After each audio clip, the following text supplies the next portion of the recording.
Hello everyone. तो कैसे हैं आप सब? आई होप कि आप बहुत ही अच्छे होंगे। तो बच्चों, आज के क्लास में हम डिस्कस करने वाले एक बहुत ही महत्वपूर्ण यूनिट बायोटेक्नोलॉजी के बारे में। तो बच्चों, आपको बता दें आज का क्लास होने वाला बहुत ही महत्वपूर्ण, क्योंकि ये है इंट्रोडक्टरी क्लास। और बच्चों, आपको बता दें कि जो बायोटेक्नोलॉजी यूनिट है, इसमें आपके दो चैप्टर पढ़ने होते हैं। एक बायोटेक्नोलॉजी प्रिंसिपल और प्रोसेस पढ़ना होता है, और एक होता है बायोटेक्नोलॉजी की एप्लीकेशन। तो बच्चों, आज हम लोग डिस्कस करने वाले हैं इसके पहला चैप्टर, जो कि है प्रिंसिपल और प्रोसेस। तो चलिए बिना किसी देरी की क्लास को शुरू करते हैं। और आज का क्लास होता है बायोटेक्नोलॉजी का पहला चैप्टर। तो बच्चों, समझने का प्रयास करेंगे आखिर ये बायोटेक्नोलॉजी होता क्या है, इसका आखिर डिफिनीशन क्या होता है, या किस किस प्रकार का साइंस होता है। सब बातों को हम इस वीडियो में जानेंगे। तो समझने का प्रयास करेंगे बच्चों।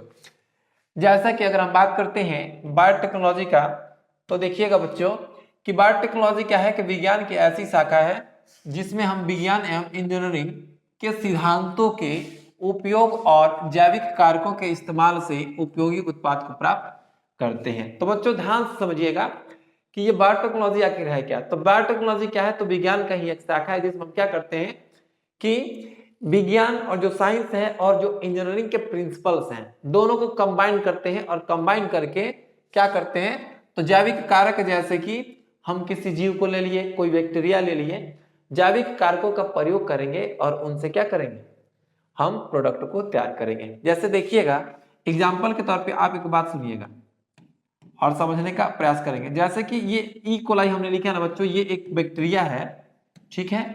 इसके बारे में हम लोग डिस्कस करेंगे आगे भी, आप थोड़ा सा समझिए। बैक्टीरिया है, इससे हम क्या करते हैं, तो इससे हम लोग विकसित करते हैं इंसुलिन।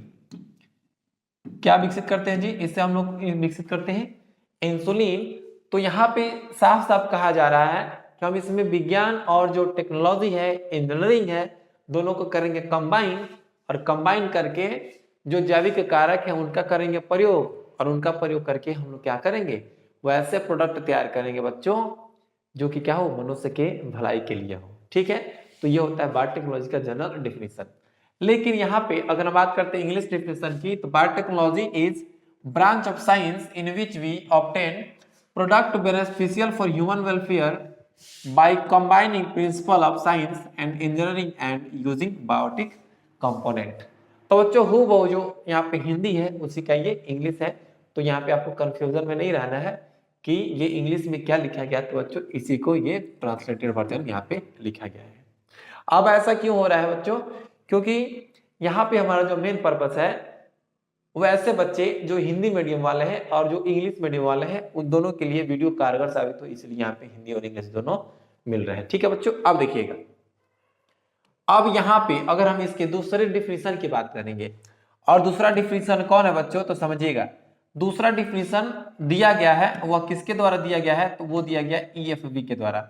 यानी कि ये जो ईएफबी है, यूरोपियन, वीडियो को ध्यान से देखिएगा, European federation, European federation of biotechnology, of biotechnology. तो बच्चों, यूरोपियन फेडरेशन ऑफ बायोटेक्नोलॉजी ने क्या किया है, तो बायोटेक्नोलॉजी का एक डेफिनेशन दिया है। अब क्या डेफिनेशन दिया है, तो समझिएगा।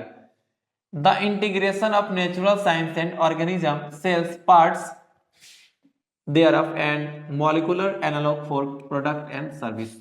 यानी कि कुल मिला जुला करके कहा तो डिफिनीशन, यानी कि ये जो यूरोपीय फेडरेशन ऑफ बायोटेक्नोलॉजी है, ये कहना क्या चाह रहा है बच्चों, तो कहना यही चाह रहा है कि उत्पाद और सेवाओं के लिए प्राकृतिक विज्ञान और जीवों कोशिकाओं और उनके भागों, और साथ ही साथ उनके आणविक एनालॉग, यानी कि उनके द्वारा प्राप्त होने वाले एंजाइम्स हो गए, ठीक है, उनसे क्या हो रहा है, कुछ प्रोटीन्स हो गए, ठीक है, उनका एकीकरण बायोटेक्नोलॉजी कहलाता है। यानी कहने का मतलब कि उनसे हम लोग क्या करते हैं, तो प्रोडक्ट तैयार करते हैं। तो उसे हम लोग क्या करते हैं बच्चों, उसे हम लोग कहते हैं बायोटेक्नोलॉजी। समझिए वन सेकेंड कि क्या कहता है कि ये प्राकृतिक विज्ञान और क्या है, जीव और उनके हिस्से, या चाहे उनके कोई प्रोटीन हो चाहे एंजाइम हो, का उपयोग करके हम लोग क्या करेंगे, नए प्रोडक्ट को तैयार करेंगे। इसी को हम लोग कहते हैं बायोटेक्नोलॉजी। और ये डिफिनीशन क्या है बच्चों, ये डिफिनीशन इंपॉर्टेंट है, आप इसे स्क्रीनशॉट ले लेंगे, या हम इसे टेलीग्राम पर आपको शेयर कर देंगे। अब टेलीग्राम चैनल कौन सा है बच्चों, हम आपको वीडियो के लास्ट में बताएंगे, जहां से आप ये जो स्लाइड दिख रहे हैं इसका आप पीडीएफ नोट्स प्राप्त कर सकते हैं। वो भी बिल्कुल फ्री ऑफ कॉस्ट है। आपके यहाँ जितने भी क्लासेस हो रही हैं उसके जो नोट्स होंगे आपको फ्री ऑफ कॉस्ट मिलेंगे। तो बच्चों देखिएगा, आप टेलीग्राम विजिट कीजिएगा, हम वीडियो के लास्ट में आपको बता देंगे। चलिए, तो आई होप कि आपको यहाँ क्लियर हो गया, इसका डिफिनेशन क्लियर हो गया होगा। ठीक है बच्चों, अब देखिएगा, अब यहाँ पे हम एक बात बताते हैं आपको। अगर आपसे कहा जाए कि बायोटेक्नोलॉजी क्या है,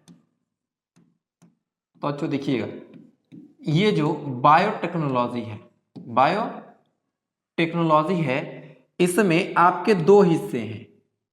कितने हिस्से हैं जी? इसमें आपके दो हिस्से हैं, एक है बायोलॉजी, ठीक है, और एक है टेक्नोलॉजी। टेक्नोलॉजी यानी कि यहां पर किसका उपयोग किया जा रहा है बच्चों? तो यहां पर उपयोग किया जा रहा है बायोलॉजी और टेक्नोलॉजी दोनों का। अब आपसे कहा जाए कि बताइए, क्या बायोटेक्नोलॉजी एक प्योर साइंस है? प्योर साइंस है? तो बोलेंगे नहीं, बायोटेक्नोलॉजी एक प्योर साइंस नहीं है। ठीक है, बायोटेक्नोलॉजी क्या है बच्चों? प्योर साइंस नहीं है, ये प्योर साइंस नहीं होता है। ठीक है, बायोटेक्नोलॉजी एक प्योर साइंस नहीं है। अब देखिएगा, जो बायोटेक्नोलॉजी होता है ना, इसको हम लोग कहते हैं multi millionaire science. Multi millionaire, multi millionaire science. अब मल्टी मिलियनियर साइंस क्यों कहते हैं, इसका भी सिंपल सा आप क्या कर सकते हैं, biotechnology is also called multi millionaire science. अब ये मल्टी मिलियनियर साइंस का मतलब यही होता है कि बच्चों, ये एक प्रकार से कहे तो जॉब ओरिएंटेड क्षेत्र है। जॉब ओरिएंटेड क्षेत्र, यानी कि बायोटेक्नोलॉजी में आप क्या कर सकते हैं, मिलियनर बन सकते हैं। यानी कि आप बायोटेक्नोलॉजी में अलग अलग प्रकार के कार्य कर सकते हैं, जिससे क्या कर सकते हैं, तो आप मिलियन भी कमा सकते हैं। यानी कि यह जो क्या है, तो एक प्रकार से कहे तो ये जो क्षेत्र है बच्चों, ये जो स्ट्रीम है बायोटेक्नोलॉजी का, ये जॉब ओरिएंटेड है, जिससे आप अच्छे से अगर क्या करते हैं, ग्रेजुएशन और ये पीजी बायोटेक्नोलॉजी से आपने कर लिया है, तो आपका जॉब गारंटेड होता है। और आप क्या कर सकते हैं, तो विज्ञान के क्षेत्र में आप बहुत ख्याति हासिल कर सकते हैं। यानी कि आप बहुत सारे नॉलेज ग्रहण कर सकते हैं, और साथ ही साथ आप करके चाहते हैं कि इससे आप अपने करियर को भी बना सकते हैं। इसलिए इसको हमने मल्टी मिलियनियर साइंस कहा था। और साथ ही साथ हमने ये भी कहा था बच्चों कि ये बायोटेक्नोलॉजी एक प्योर साइंस नहीं है, it is a combination of biology और टेक्नोलॉजी। ये बायोलॉजी और क्या है, टेक्नोलॉजी का कॉम्बिनेशन है। इस बात को आप ध्यान रखिएगा। ठीक है जी, आयोग की डिफिनेशन क्लियर हो गया, ये डिफिनेशन आप तो हमेशा याद रखिएगा। चलिए जी, अब हम बात कर लेते हैं कि बायोटेक्नोलॉजी के फादर कौन है। बायोटेक्नोलॉजी के फादर कौन है, जनक कौन है? तो बच्चों आप ध्यान दीजिएगा कि जो बायोटेक्नोलॉजी के फादर हैं वो हैं पॉल बर्ग। कौन है जी? पॉल बर्ग है। याद रखिएगा, ये इंपॉर्टेंट है कि बायोटेक्नोलॉजी के फादर कौन है, पॉल बर्ग है। ठीक है बच्चों, अब यहाँ पे एक बहुत ही महत्वपूर्ण बात आती है कि बायोटेक्नोलॉजी जो शब्द है दिया किसने था। तो बायोटेक्नोलॉजी शब्द दिया किसने था, ये एक बहुत ही इंपॉर्टेंट क्वेश्चन है। तो यहाँ पे कहा गया है कि the term biotechnology was coined bye Hungarian, ठीक है बच्चों, हंगेरियन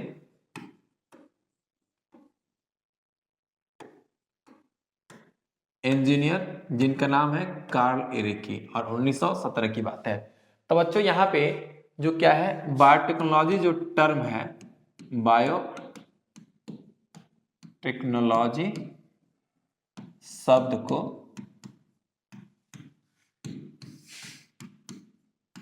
1917 में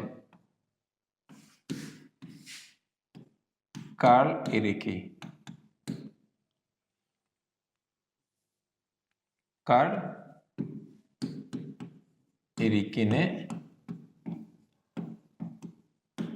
दिया था। ठीक है बच्चों, तो यहाँ पे कहा जा रहा है ना कि जो ये बायोटेक्नोलॉजी जो टर्म है इसको किसने दिया था, तो कार्ल एरिकी ने 1917 ईस्वी में दिया था। अब यहाँ पे बात आती है कि बताइए कि इंडियन बायोटेक्नोलॉजी के फादर कौन है। तो बच्चों ये भी इंपॉर्टेंट है, कि किरण मजूमदार, देखिएगा किरण मजूमदार सौ, किरण मजूमदार सौ को ही हम क्या कहते हैं, father of biotechnology of India. यानी कि भारत में बायोटेक्नोलॉजी के जो फादर है वो कौन है, तो इनका नाम है किरण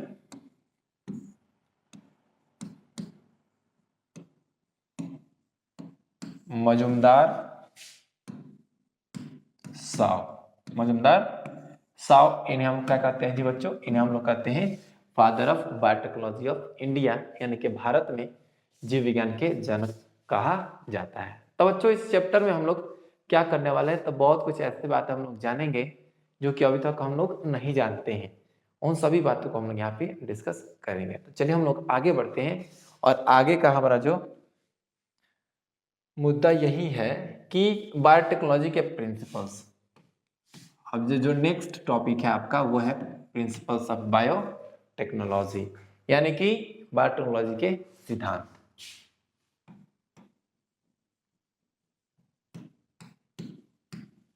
बायोटेक्नोलॉजी के सिद्धांत,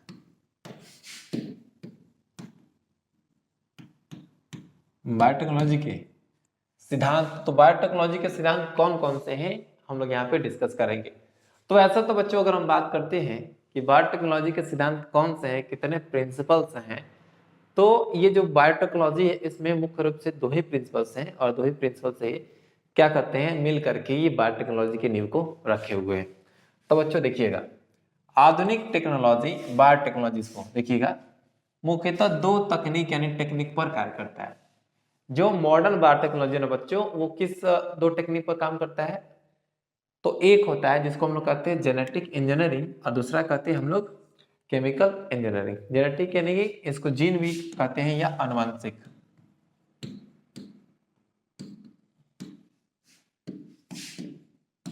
आनुवंशिक अभियांत्रिकी, अभियांत्रिकी, आनुवंशिक अभियांत्रिकी। अब जो दूसरा है वो है chemical energy, chemical not energy, chemical engineering. Chemical engineering एक और बात ध्यान दीजिएगा, इसका अदर नाम भी है। यानी कि जो पुराना वाला एनसीईआरटी बुक था ना बच्चों, तो पुराने वाले एनसीईआरटी में इसका अलग ही नाम लिखा था, और जो नया वाला एनसीईआरटी अपडेटेड है उसमें इसका अलग ही नाम लिखा है। ठीक है, तो केमिकल एनर्जी को हम लोग बायो प्रोसेस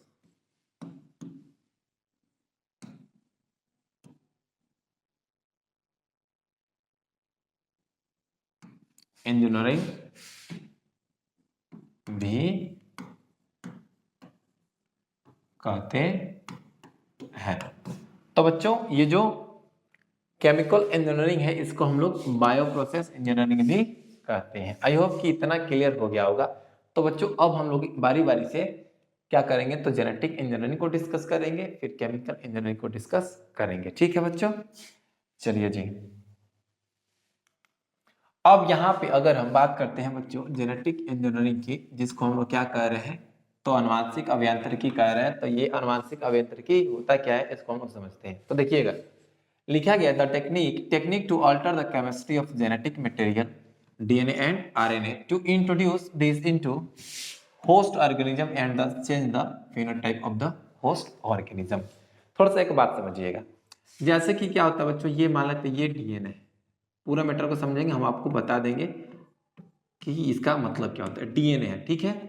अब डीएनए में क्या किया हमने, डीएनए में किया चेंजिंग, डीएनए में हम करेंगे चेंजिंग। अब चेंजिंग करके क्या किया, जैसे कि आप यहाँ पे देख रहे हैं ये डीएनए हो गया, ठीक है। अब जो डीएनए है इसमें क्या किया हमने, चेंजिंग कर लिए, कुछ अलग अलग प्रकार के हमने इसमें जीन को ऐड कर दिया।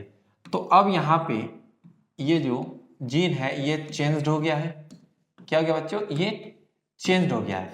अब इस परिवर्तित यानी कि जो अल्टर्ड डीएनए है, परिवर्तित डीएनए है, इसको हमने क्या किया, तो होस्ट के अंदर भी इंट्रोड्यूस करा दिया। क्या किया, जो होस्ट के अंदर प्रवेश करा दिया, इंट्रोड्यूस करा दिया।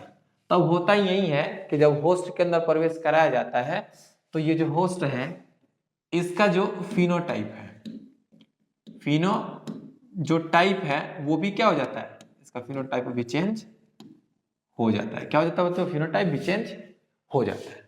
ठीक है, तो एक बार फिर से समझने का प्रयास कीजिएगा। डीएनए है, डीएनए में हम या जो आरएनए है, डीएनए हो या आरएनए हो, उसमें चेंजिंग करेंगे। जब चेंजिंग करेंगे और चेंज करके उसको हम होस्ट के अंदर प्रवेश कराएंगे, एक पोषी कोशिका के अंदर उसको हम लोग प्रवेश कराएंगे, जिससे क्या होगा, जो पोषी कोशिका है वो उसका जो फिनोटाइप है वो बदल जाएगा। तो बच्चों इसी को हम लोग कहते हैं क्या? जेनेटिक इंजीनियरिंग कहते हैं। तो चलिए हम लोग जानते हैं कि जेनेटिक इंजीनियरिंग क्या है। तो सिंपल सा बात कर सकते हैं, वैसा टेक्निक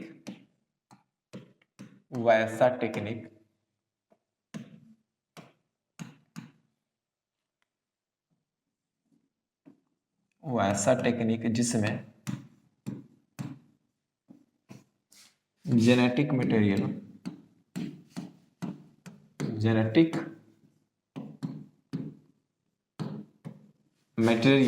और बच्चों एक बात बता देते हैं, जो जेनेटिक मटेरियल है उसके रूप में डीएनए भी हो सकता है और आरएनए भी हो सकता है, आप ध्यान में रखेंगे।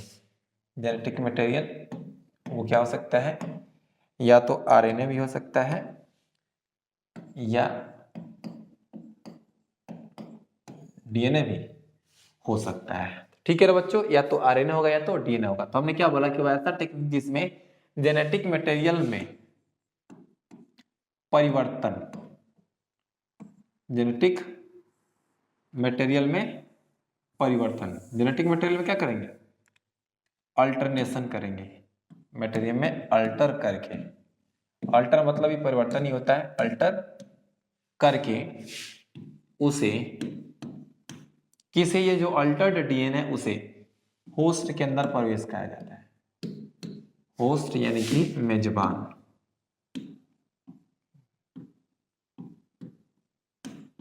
ठीक है, होस्ट के उसे, यानी कि इसको हम लोग कहते हैं पोषी कहते हैं, नॉट के मेजबान। ठीक है बच्चों, इसे हम लोग क्या कहते हैं? पोषी कहते हैं। ओके जी, क्या कहते हैं? पोषी कहते हैं, ध्यान रखिएगा। तो ये जो पोषी है जिसको हम लोग कहते हैं होस्ट, उसे होस्ट के अंदर प्रवेश कराते हैं, होस्ट के अंदर प्रवेश कराया जाता है, प्रवेश कराया जाता है। जिससे क्या होता है बच्चों? प्रवेश कराया जाता है जिससे होस्ट का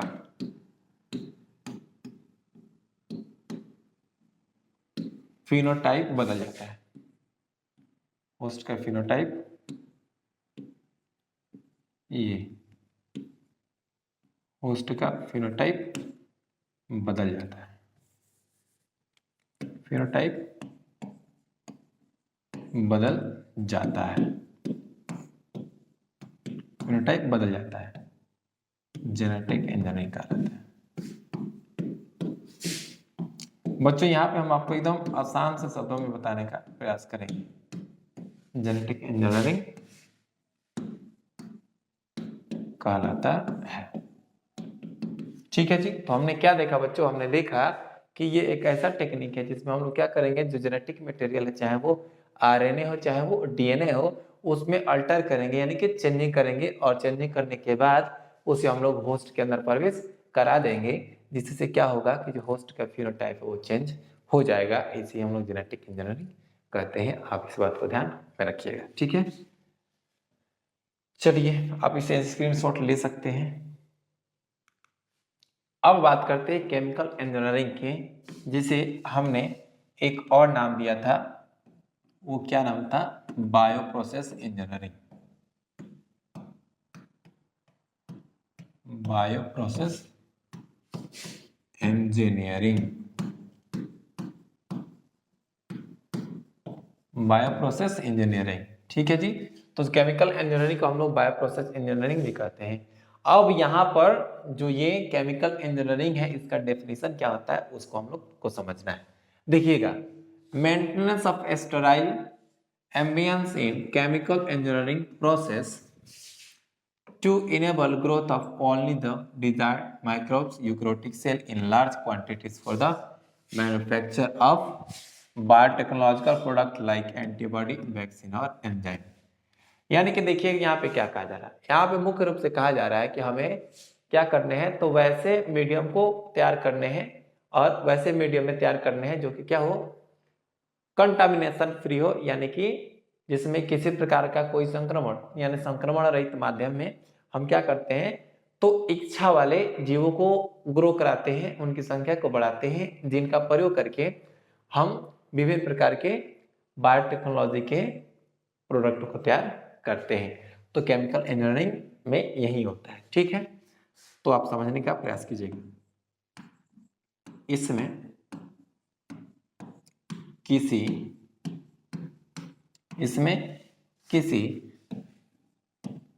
एस्टराइल मीडियम या इन्फेक्शन फ्री, ठीक है, इन्फेक्शन फ्री मीडियम में डिजायर यानी कि इच्छा वाले डिजायर्ड ऑर्गेनिज्म को ग्रो कराया जाता है, ऑर्गेनिज्म को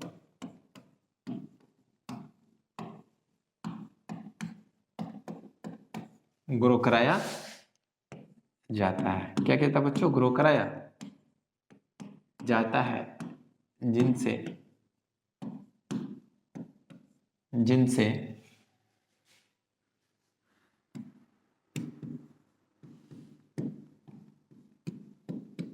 बायोटेक्नोलॉजिकल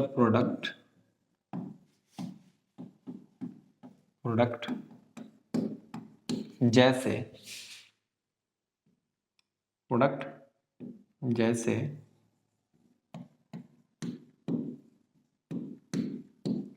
एंटीबायोटिक,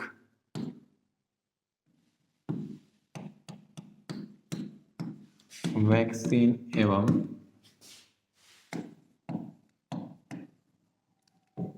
एंजाइम्स को प्रोड्यूस किया जाता है।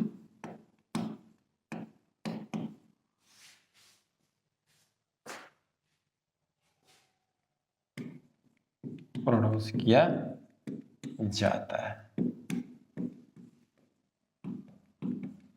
ठीक है बच्चों। तो यहाँ पे इसका जो एग्जैक्ट डेफिनेशन है कि इसमें किसी स्टेराइल मीडियम यानी कि इन्फेक्शन फ्री मीडियम में हम लोग क्या करते हैं, तो डिजायर ऑर्गेनिज्म को ग्रो कराते हैं, अधिक से अधिक संख्या में ग्रो कराते हैं और उनसे क्या करते हैं, हम तो विभिन्न प्रकार के बायोटेक्नोलॉजी का प्रोडक्ट को तैयार करते हैं। जैसे कि यहाँ पे देख पा रहे हैं, तो या तो हम एंटीबायोटिक तैयार करेंगे, या तो कोई वैक्सीन तैयार करेंगे, या तो हम किसी प्रकार के इंपॉर्टेंट एंजाइम्स को तैयार करेंगे। तो बच्चों यहाँ पे आपने देखा कि केमिकल इंजीनियरिंग या बायो प्रोसेस इंजीनियरिंग क्या होता है, ठीक है बच्चों। आप थोड़ा सा वेट करेंगे, जिसमें हम लोग थोड़ा सा टेक्निकल एरर है, ये टेक्निकल एरर फिक्स हो जाता है तो हम लोग क्लास कंटिन्यू करेंगे। आप क्लास में बने रहें, आपको कहीं जाने की आवश्यकता नहीं है बच्चों। थोड़ा सा ये टेक्निकल जो प्रोसेस और ये टेक्निकल जो फॉल्ट है वो दूर हो रहा है, इसमें आपको ज़्यादा नहीं कुछ सेकंड के समय लगेंगे। और देखते हैं बच्चों, थोड़ा सा हम इस टेक्निकल फॉल्ट को फिक्स करें। आप क्लास में बने रहेंगे ताकि आपका कंसेप्ट ना छूटे।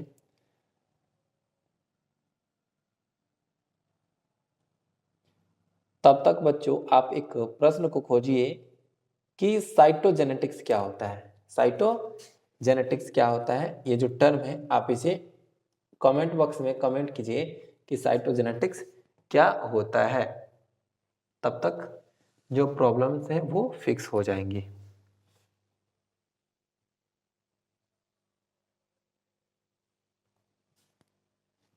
चलिए जी।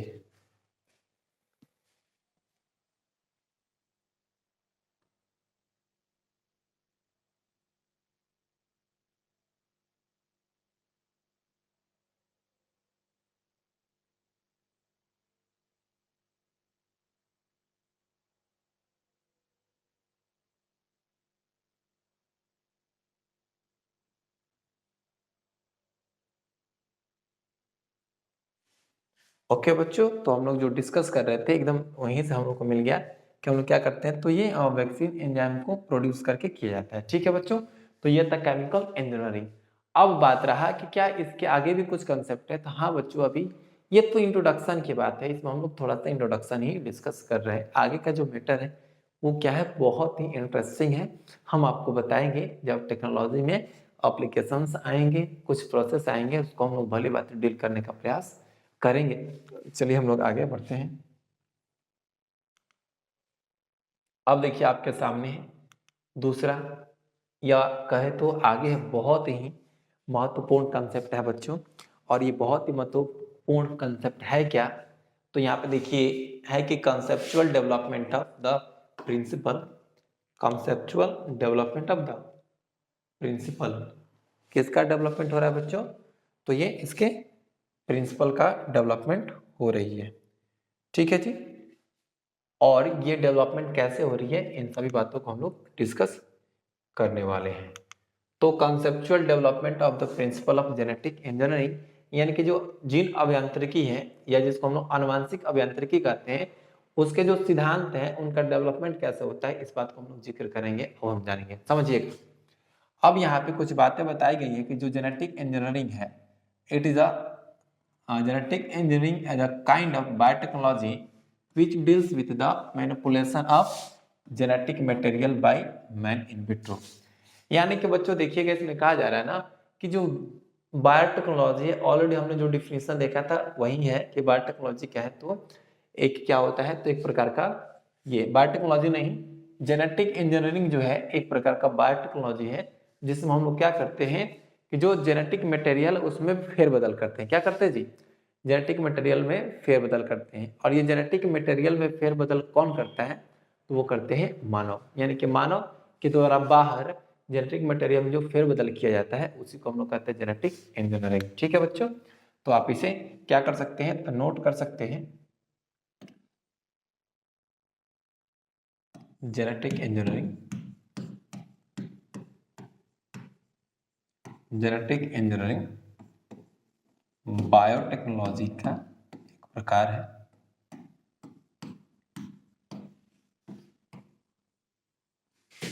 बायोटेक्नोलॉजी का एक प्रकार है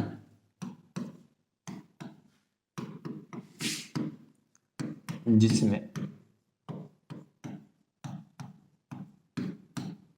जेनेटिक मटेरियल, जेनेटिक मटेरियल में मानव के द्वारा बाहर फेरबदल किया जाता है।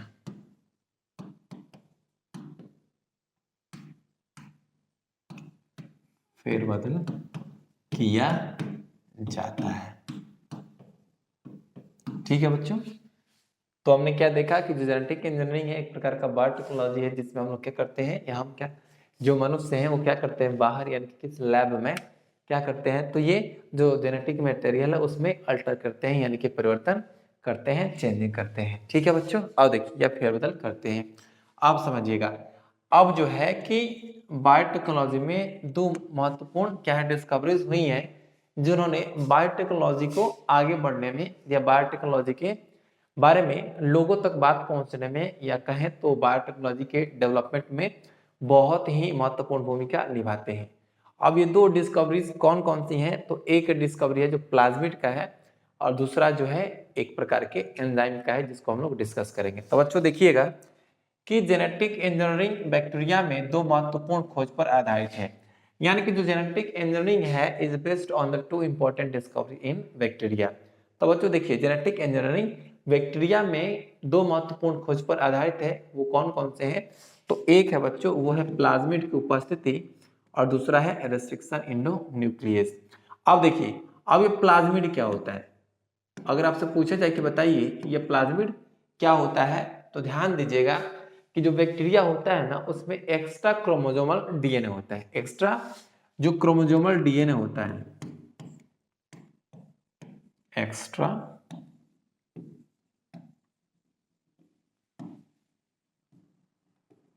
क्रोमोसोमल डीएनए, यानी कि बैक्टीरिया के अंदर जो एक्स्ट्रा क्रोमोसोमल डीएनए होता है बच्चों, उसे ही हम लोग क्या कहते हैं, तो उसे ही हम लोग कहते हैं प्लाज्मिड। अब प्लाज्मिड में एक खास प्रकार का गुण होता है जो कि क्या कर सकता है, तो हम लोग समझते हैं, जो कि क्रोमोसोमल डीएनए, जो कि क्रोमोसोमल डीएनए के साथ क्या होता है, जुड़ जाता है। जैसे कि मान लीजिए कि ये क्या है, तो ये है प्लाज्मिड, ठीक है, ये क्रोमोसोमल डीएनए है, इसका इतना हिस्सा हम इसमें क्या कर दिए, जोड़ दिए। तो अब इसके साथ साथ क्या कर सकता है, इसके साथ साथ ये अपनी संख्या बढ़ा सकता है, यानी कि रेप्लिकेशन की क्रिया करता है या करने में सक्षम होता है, तो उसे हम लोग क्या कहते हैं जी, उसे हम लोग कहते हैं प्लाज्मिड। तो पहले का जो डिस्कवरी हुआ वह डिस्कवरी हुआ कि प्लाज्मिड की उपस्थिति, यानी कि प्लाज्मिड क्या है, तो कहाँ पर पाए जा रहे हैं। फिर जो दूसरा इंपॉर्टेंट डिस्कवरी है वह है रेस्ट्रिक्शन इंडोन्यूक्लियस का खोज। रेस्ट्रिक्शन इंडोन्यूक्लियस के बारे में हम लोग डिस्कस करेंगे फुली डिटेल में, लेकिन अभी हम आपको बता दें, जो रेस्ट्रिक्शन इंडोन्यूक्लियस होता है ना बच्चों, इसे आप क्या कर सकते हैं, तो इसे आप मोलिकुलर कैंची, मोलिकुलर कैंची यानी कि मोलिकुलर सीजर की तरह कार्य करता है, मोलिकुलर कैंची की तरह कार्य करता है। अब ये क्या करता है बच्चों, तो ये क्या करता है कि डीएनए को काटता है, डीएनए को एक निश्चित जगह से काटता है। अब ऐसा नहीं कि कहीं भी काट देगा, उसका जगह निर्धारित होता है।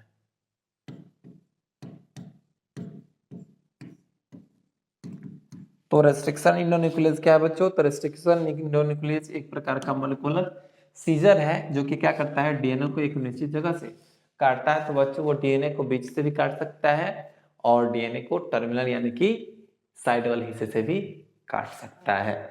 आई होप कि इतनी बातें आपको क्लियर हो गई होंगी।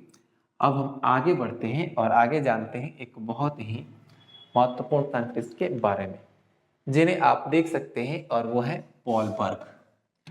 पॉल बर्ग, यानी कि अब हम जानने वाले हैं कि पॉल बर्ग का बायोटेक्नोलॉजी की दुनिया में क्या भूमिका है। तो बच्चों सबसे पहले आपको तो ये भी पता है कि बायोटेक्नोलॉजी का जो नींव है इन्होंने ही रखा था। तो समझिए, जेनेटिक इंजीनियरिंग की शुरुआत पॉल बर्ग ने ही किया था, यानी कि कब किया था, 1972 में जो जेनेटिक इंजीनियरिंग है उसकी शुरुआत किसने की थी बच्चों, उसकी शुरुआत की थी पॉल बर्ग ने 1972 में। यानी कि first of all biotechnology was initiated by a great scientist called Paul Berg, यानी कि सबसे पहले जो बायोटेक्नोलॉजी है इसको क्या नींव रखा था किसने, तो इसकी शुरुआत की थी पॉल बर्ग ने। फिर यहाँ पे बात करते हैं कि पॉल बर्ग लैम्डा फेज की मदद से वायरस के जीन SV40, ध्यान रखिएगा कि इनके पास इतना नॉलेज था, या कहे तो ये इतना एक्सपेरिमेंट किए थे कि इन्होंने क्या किया था बच्चों, कि जो वायरस है, जो वायरस का एक जीन है जिसका नाम है SV40, उसको उन्होंने क्या कर दिया कि बैक्टीरियम के अंदर प्रवेश करा दिया। यानी कि उनके अंदर इतनी एबिलिटी थी कि वो क्या कर सकते थे कि जो वायरस का जीन SV40 है उसको बैक्टीरियम के अंदर प्रवेश करा सकते थे। तो पॉल बर्ग ने लेमना फेज की मदद से वायरस के जीन SV40 को बैक्टीरियम में क्या किया, करने में सक्षम थे। अब इनके बारे में जो बहुत ही महत्वपूर्ण बात है वो देखिएगा, इन्हें बायोटेक्नोलॉजी का जनक भी माना जाता है। माना ही नहीं जाता बच्चों, बायोटेक्नोलॉजी का जनक कहा जाता है, बायोटेक्नोलॉजी का जनक कहा जाता है। अब जो सबसे महत्वपूर्ण बात है कि बात है कब जी, 1980 ईस्वी में इनको नोबेल पुरस्कार से सम्मानित किया गया था। नोबेल पुरस्कार से, यानी कि जो ये नोबेल प्राइज होता है ना बच्चों, उससे क्या किया गया था, तो उससे इनको सम्मानित किया गया था। और कब किया गया था, तो 1980 में। तो ये जो पॉल बर्ग साहब है ना, बहुत ही एक महान साइंटिस्ट थे और इन्होंने बहुत सारे साइंस की दुनिया में बहुत सारे काम किए हैं जो कि मनुष्य की भलाई के लिए बहुत ही उपयोगी है। जैसे कि बायोटेक्नोलॉजी भी हम लोग इसमें कैसे प्रोडक्ट तैयार करते हैं, तो ऐसे प्रोडक्ट तैयार करते हैं जो कि मनुष्य की भलाई के लिए होता है। ठीक है बच्चों, तो हमने यहाँ पर देखा कि ये पॉल बर्ग क्या है। चलिए, तो बच्चों यहाँ पे स्पेशल क्या है, तो स्पेशल ये जो वीडियोस हैं वैसे बच्चों के लिए है जो कि या तो बिहार बोर्ड के हैं, या तो सीबीएसई बोर्ड के हैं, या तो नीट एस्पायरेंट हैं इन सभी विद्यार्थियों के लिए वीडियोस हैं। अब देखिएगा बच्चों, यहाँ पे हम बात करते हैं तो इस चैनल पे आपको क्या मिलने वाला है। तो इस चैनल पे आपको डेली क्लासेज मिलेंगी, क्लासेज लाइव या रिकॉर्डेड होंगी और बच्चों chapter wise short notes provide किए जाएंगे। जब आपके एग्जाम होंगे उस वक्त आपको शॉर्ट नोट्स प्रोवाइड किए जाएंगे ताकि आप कम समय में आसानी से उसको रिवाइज कर सकें। फिर यहाँ पे जो प्रीवियस क्वेश्चंस होते हैं, चाहे वो आपके नीट के हो चाहे बोर्ड के हो, यहाँ पर डिस्कस किया जाएगा। फिर यहाँ पे जो एमसीक्यू प्रैक्टिस है, एमसीक्यू प्रैक्टिस यानी कि इसमें आपको बहुत सारे ऑब्जेक्टिव प्रश्न कराए जाएंगे। जैसे कि आप इस चैनल पे प्लेलिस्ट देखेंगे तो वहाँ पर हमने बहुत सारे ऑब्जेक्टिव अलग अलग चैप्टर के ऑब्जेक्टिव को कराए हैं, तो आप वहाँ पर जाकर के ऑब्जेक्टिव की तैयारी भी कर सकते हैं। फिर सबसे महत्वपूर्ण बात ये जो प्रैक्टिस होगा उसका आपको सॉल्यूशन भी कराया जाएगा। और सबसे महत्वपूर्ण बात जो हमने शुरू में ही कहा था कि आप अगर इस नोट्स को डाउनलोड करना चाहते हैं तो आप क्या करेंगे, ये टेलीग्राम चैनल है, इस पर आप विजिट करेंगे और उसे सब्सक्राइब कर लेंगे ताकि जो नेक्स्ट जो नोट्स हो वो क्या हो जाए, आप उसे ले सकें। और बच्चों सबसे महत्वपूर्ण बात है, हमें तो कहना नहीं चाहिए लेकिन कह देते हैं, कहना क्योंकि कहना अच्छी बात है, अपने बातों को रखना अच्छी बात है, क्योंकि आप भी स्वतंत्र हैं हम भी स्वतंत्र हैं। तो बच्चों अगर ये वीडियो अच्छा लगे तो आप इसे जितना हो सके आप शेयर कर सकते हैं और आप इस चैनल को सब्सक्राइब कर लीजिएगा और बेल आइकन को जरूर प्रेस कर दीजिएगा। ताकि होता क्या है कि देखिए बहुत सारे बच्चे तो इसको सब्सक्राइब कर लेते हैं, चैनल को सब्सक्राइब किया उन्होंने लेकिन बेल आइकन को प्रेस करना ही भूल गए, जिससे क्या हो रही है तो उनके नोटिफिकेशन नहीं पहुंच पा रही है तो उनका क्लास छूट जा रहा है। तो बच्चों ये गलती आप नहीं करेंगे, आप सब्सक्राइब करने के साथ साथ बेल आइकन को भी प्रेस कर दीजिएगा तो कि जो वीडियो अपलोड हो आप उसका नोटिफिकेशन सबसे पहले आपके पास पहुंचे। तो बच्चों मिलते हैं तब तक के लिए, ओके बाय। हम लोग डिस्कस करेंगे नेक्स्ट वीडियो में इसके आगे वाले हिस्से को।